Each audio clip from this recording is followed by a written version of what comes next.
Hello friends, I am the Anti-Terrorist. Thank you once again for all of your messages of support and your emails, and for engaging in the conversation. Now this broadcast, I believe, is probably the most important broadcast I'll ever make. It certainly has a lot of information in it that you need to know, and that you need to act on. I hope you will listen to it in full, and pass it on to as many of your friends and associates as you possibly can.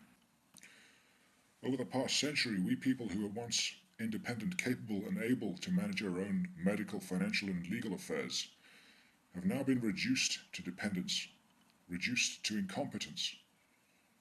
We have been made wards of powerful commercial, financial, medical, and legal corporations and bureaucratic institutions of a modern industrial society. And we've been taught to rely upon these professionals like bankers to manage our financial affairs, doctors to manage our health problems, lawyers to direct our business and legal affairs instead of relying upon our own good common sense. We've gotten to the point now where the government has to do everything for us. In fact, we have been taught to go to the state of the government every time we get a stomachache or every time we're hungry. We're no longer able to take care of ourselves.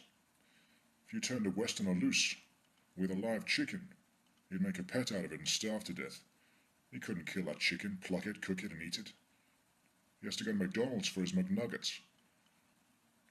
The government takes responsibility, takes good care of us, like FEMA takes care of you good people in New Orleans. God bless FEMA. Aren't they wonderful? They're just out there working their hearts out for you, aren't they? You pay your taxes, and here's what you get. Graft and corruption and theft on a scale unimagined until Hurricane Katrina. You know, a few years ago we appointed the Labour Party, and you elected Republicans in '94 to clean up the graft and corruption that had been brought on by about 40 years of Democratic control in Congress. Remember that, you Americans? You have more graft, more corruption, more bribery today in 2007 than you had under the Democrats and that we had under the Conservatives. And that's because the Democrats and the Conservatives think small. The Republicans and the Labour Party think big. Yes, it's true the Democrats and the British Conservatives were criminals. They were crooks, they were liars, they were thieves, they were bribe takers, but they were small time compared to the Republicans and the Labour Party. Now friends, we Brits and Americans and Westerners do not live in the land of the free and the home of the brave. We live in the land of admiralty, where the captain decides, that is, your guardian decides for you what's good for you. And we've agreed to that in advance. The government has usurped the power of the people because the people didn't evidently care or didn't understand what their powers were. Government is not the servant of the people. Government is the absolute master of the people. You people out there cringe when the government agent comes over. You don't sit there and say to the government agent, "What are you doing here? What do you want?" We say, "Yes sir, no sir."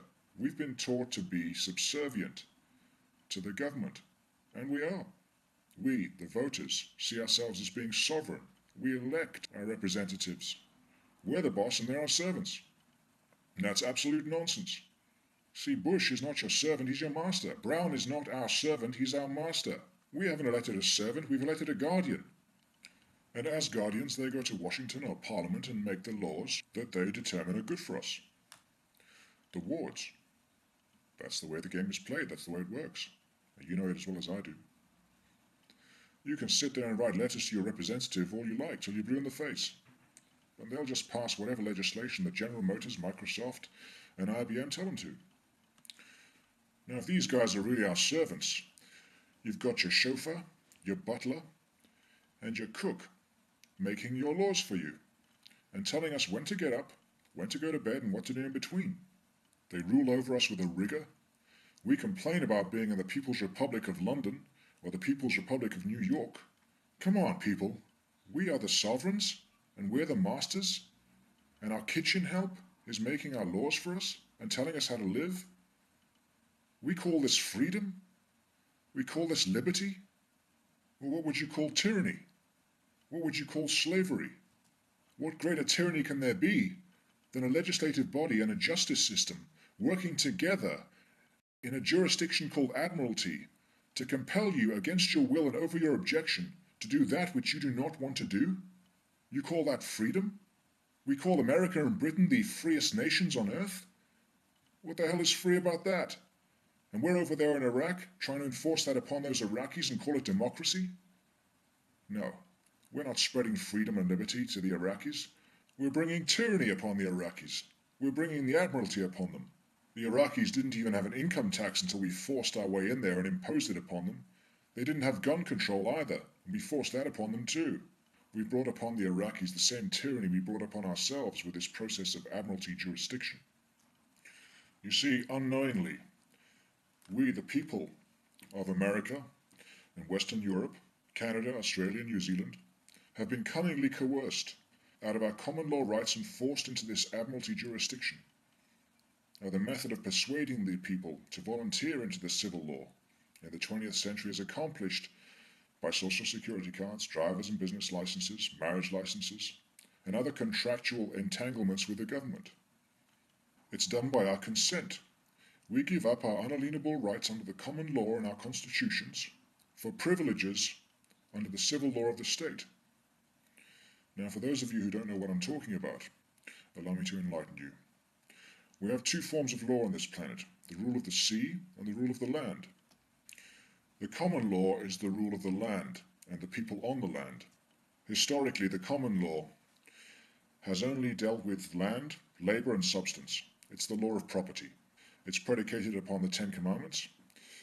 Now, I don't want to get into a whole religious thing here, but I think even an atheist would agree that the Ten Commandments provides a fairly reliable moral compass. There are certain aspects to the Ten Commandments that work for society. Thou shalt not kill, thou shalt not steal, etc.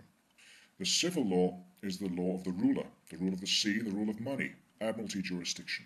It is predicated upon the 10 planks of the Communist Manifesto.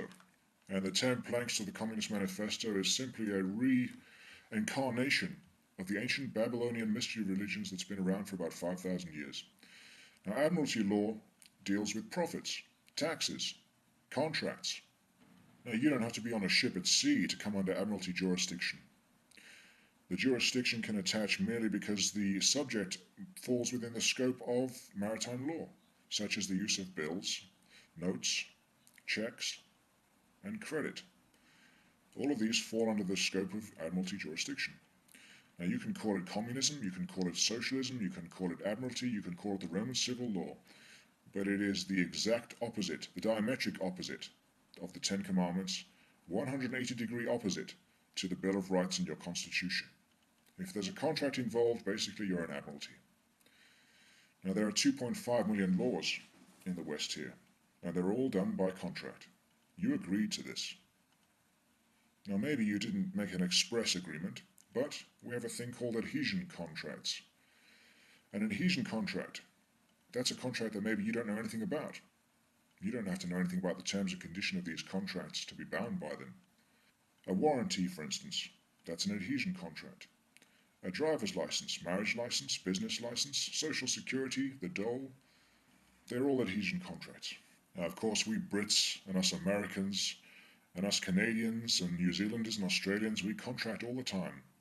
We contract with our government and we contract with our corporations, and the corporations contract with the government and the government contracts with the corporations. It's a very incestuous relationship.